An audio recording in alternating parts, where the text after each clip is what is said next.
Ako na, ba't sila nag-survey ng ganyan? Oho.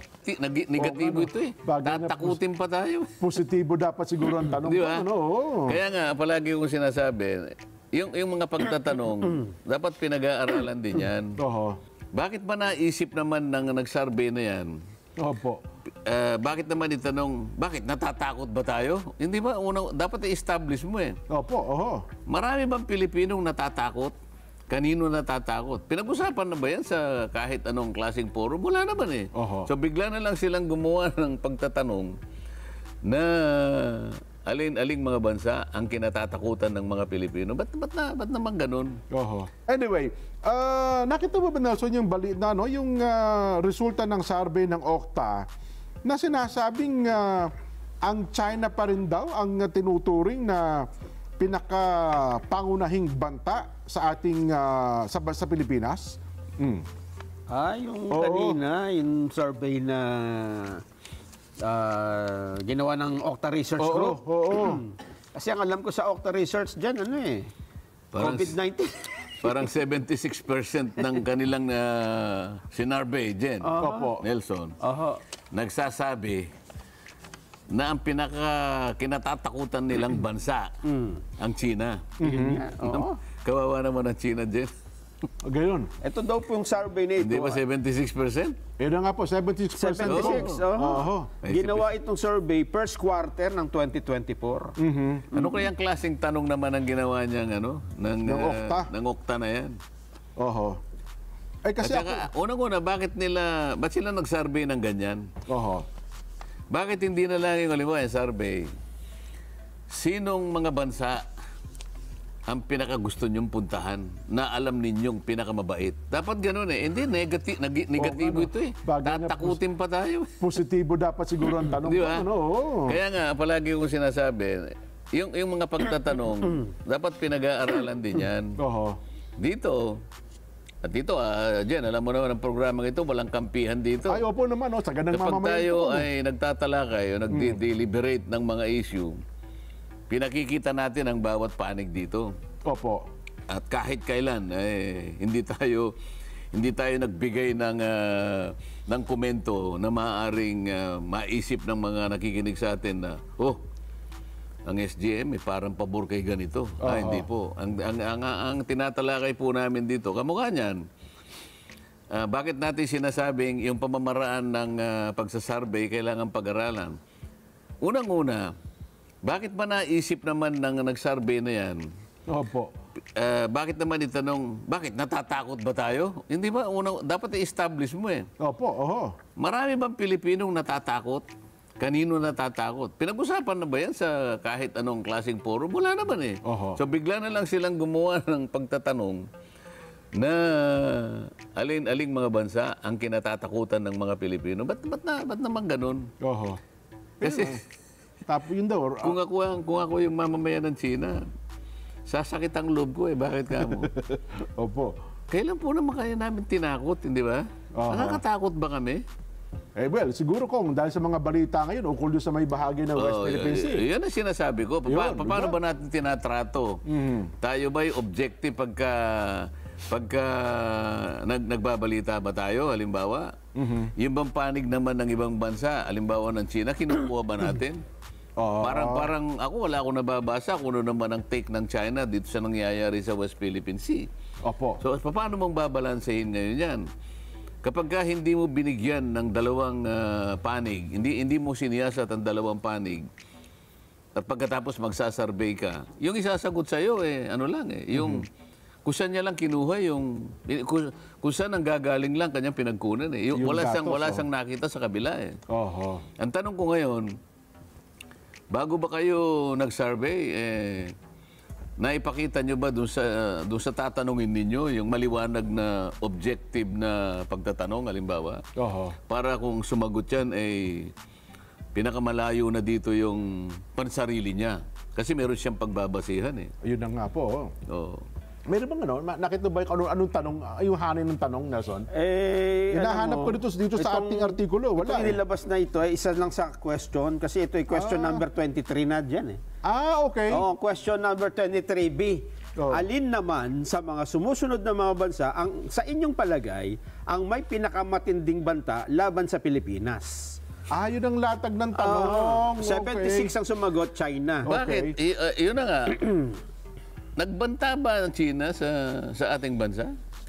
Kasi ang pinag-uusapan na ngayon, na dispute, mga malilit na isla o mga batuhan doon sa South China Sea. Opo. Di ba? Wala naman sinasabi ang China, halimbawa, nagpahayag sila. Kayong mga Pilipino, medyo tumitigil-tigil kayo sa pangatake sa amin. Bukas makalawa, tatamaan kayo sa akin. Meron bang mga ganon? Medyo may threat na pag gano'n. Wala akong narinig ko, ha? Wala akong narinig. Well, itong pinakahuli pala na pinakikita, yung pagharang ng mga supply na naman natin sa bahagi ng BRP Sierra Madre na sinasabing inagaw pa nga raw yung dun sa mga yung video may pinakita pati ito nasa social media na ngayon na kinuha na dapat ay ibibigay doon sa mga marino natin nandyan sa BRP Sierra Madre. Hindi po pinayagang makapasok nitong mga tauhan daw po ng China, Kong. Pero hindi Yun ang latest. nagiging, ewan ko pero hindi nagiging maliwanag. Gagawa ba tayo ng isang aksyon o kaya isang conclusion na ang pinagkukunan natin ay isang bahagi lang ng pinag-uusapan. Hindi ba dapat nating makita yung kabuuan? Para sa ganun, pag nagpasya ka, kung ano magiging konklusyon mo sa nangyayari sa bansa mo, at kahit na ano pang itanong sa'yo, yung panggagalingan mo ay yung maliwanag na pagpapasya sa kaalaman mo sapagkat kabisado mo lahat ang pangyayari. Totoo. Pero kung halimbawa, ang palagi na lang nadyadyaryo, kahit itong South China Sea, itong West Philippine Sea, pero hindi naman kailanman ay paliliwanag, ano ba talaga ang nangyari dyan? Ayun. Ano ba ang kasaysayan dyan? Ano? Kaso pagka maglalabas lang sila ng impormasyon, merong maghahatid lamang ng pagkain dun sa Ayungin Shoal. Hanggang ganun lang. Opo. Maliban doon, hindi natin alam kung anong dynamics na nangyayari. Kung paano nag-uusap ang dalawang bansa. Kung paano halimbawa, pwedeng ayusin ito. Wala man lang nagpapaliwanag kasi. Pagkatapos tatanungin mo, siyempre po, purma ngayon sa isip ng karaniwang Pilipino. Dahil siya siguro nakikita niya, bakit kaya hinaharang yung yung mga naghahatid? Ayan, Yung kaya ay banta sa seguridad natin. Yung mga ganon, di ba? Ngayon, mapupurma sa isip niya ngayon na parang yatang hindi marunong makipagkaibigan kahit itong mga ito. Ngayon, pagka tinanong mo, threat, halimbawa, sabi niya, threat na ang pinag-uusapan Opo. Saan niya kukunin yun? Wala siyang mapagkukunan. So, itong halimbawa, itong mga sagot nilang ganon, 76%. Opo. Paano lumitaw yung 76% dyan? Ano ang basihan? Saan kinuhang discussion ito? Halimbawa, sa pang-araw-araw na pagbabasa ng dyaryo, maski sa komentaryo, sa iba't ibang mga platforms ng communication, naliliwanagan ba sila sa dynamics na namamagitan sa pagitan ng dalawang bansa? Kasi pagka ganun ang tanong dyan, threat. Teka muna, ang tingin naman ng ibang bansa sa atin, halimbawa itong China, bakit ganito naman ang pagsasalarawan sa amin? Na para kaming mga multo. Nakakatakot pala kami. Banta kami sa seguridad nila, no? Bakit kaya ganon? Na dito, Kong, hindi natin may... kapag kay pinikit mo yung mga mata, Nelson, to ating mga kababayan, ano kaya ang gamit ko sa bahay ang hindi galing sa China? Di ba? Mukhang 90% ng gamit at kasangkapan mo sa bahay. Tingnan mo tingnan mo Alam ba ng average na Pilipino dyan na ang biggest trading partner natin ngayon ay China? Ayan, isa po yan. Dapat maunawaan. Paano mo katatakutan ng isang bansa na siya yung pinakamataas o biggest trading partner mo sa ngayon? Naunahan niya na. Dati ang Amerika ang ating biggest trading partner. Totoo po, Mga 1950s to 1960s. So 80s siguro. Napalitan ng Japan yan, 80s to 90s. Ayan, opo. Pero magsimula ka ng 2000 din, napalitan na siya. Ang biggest trading partner natin is China. Oho. Ngayon, hindi marireconcile ngayon. Bakit mo kinatatakutan? Mula sa toothpick at pakong bakya. Mula sa pinakamaliit nga pong gamit sa bahay hanggang sa pinakamalaki. Opo. Purbahan mo na tingnan lahat ang gamit mo na ginagamit mo sa bahay. Pati mga sinusuot mo sigurado. O lahat, pumunta ka sa palengke. Opo. Alin dyan ang mas marami? Hindi ba China? Oo. Ay, ano kinatatakutan mo doon? So, hindi mo marireconcile ngayon. Opo.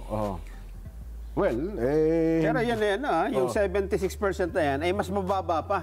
Compared nung survey nung December 2023, Abinaw na ba survey? 79% Ganun din. ang nagsabing natatakot sila sa banta ng China. Ako sa tingin ko nga dahil sa impluwensya ng mga balita na baka sabihin nila ganito, Kong. Teka lang po, Kong, Jen, Nelson, yun bang ginagawa ng China dyan sa may West Philippine Sea? Hindi ba bantayan sa ating seguridad at kumbaga sa kapayapaan ng ating bansa? Kasi yun nga yung parang umuugong. Yun na nga po, Pero hindi naman nila kailanman alam. Ako, hindi ko kabisado kung alam nila talaga. Ilan ba ang nakakaalam na ang China ang nakapag-o-occupy, mismong sila yung real occupant nung mga shoal, nung mga isla na pinagtatalunan natin. Hindi tayong occupant. Nga po, sila may mga Di ba? Opo. Pero ang hindi rin nila alam, kung pag-uusapan natin is Spratlys. Ito yung pinag-uusapan South China Sea. Yung Spratlys kasi ito, nandun yung West Philippine Sea. Oho. Mas marami pa yung Vietnam eh. Opo. Mas marami pang ino-occupy ang Vietnam. 22. 22 features ang ino-occupy ng Vietnam. Oho.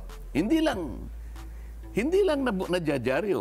Ang palagi nadyadyaryo yung China. Alam ba kung magsasalita ang China, bakit kami po ang kinatatakutan ninyo? Kami po 14 lang po ang aming nasasakupan. Ang Vietnam po, 22. Oho. Paano po nga? Bakit kayo po, takot na takot kayo sa amin? Kami po ba yung nagbanta na sa inyo? Oho. Mabuti pa kanya si Kim Jong-un Nagpapalipad po ng tumatama po sa may malapit sa Catanduanes po may mga debris Kami po ba nagpalipad na po kami ng mga missile na kung saan yung mga debris po ay tumama sa pagitan ng dalawang isla ninyo? Wala po. Pero tingnan po ninyo dyan, kung ilan po yung natatakot sa North Korea. Tingnan mo, ano nakalagay? 2% lang.